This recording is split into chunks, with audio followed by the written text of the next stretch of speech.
tey aljumaa ñaar fukki fan ak juróom-ñett ci weeru rajab ndayu koor dëppook juróom-ñeenti fan ci weeru février ñu faram fàcceel leen li ñu am ci xabaar ki subaak léegi tàmbalee ko ci nganuk kilifa ak réewum Guinée Bissau fii ci réewum Sénégal.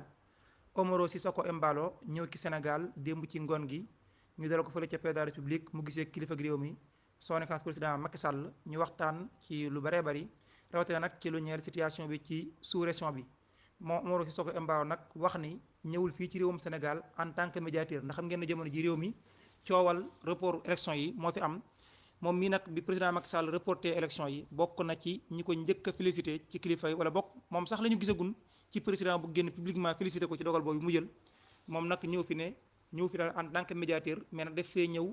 ci koo xam ne daal dafa séq ak jàmm mbooleem classe politique bi mu ñëw ngir waxtaan ak ñoom waaye itam ñëw itam li ñeel relation yi dox ci diggante ñaari réew yi muy Guinée Bissau ak réewum Sénégal foofee nag mu jaare fa moom Umaro Sissoco Embaló ne daal mi ngi woo mbooleem sénégalais yi ñu daal di nag nangoo toog waxtaan ngir fexe ba ak dal am ci réewum Sénégal ndax kat Sénégal dafa am solo lool ci sous-région bi maanaam daal daluk Sénégal mënees naa jàpp ne mooy daluk sous-région bi kon nañu fexe toog waxtaan ngir rottani ko ñàkk a déggoo indi dugal ci Sénégal loo xam ne guuta la te bu waaye itam du yem fii ci réew mi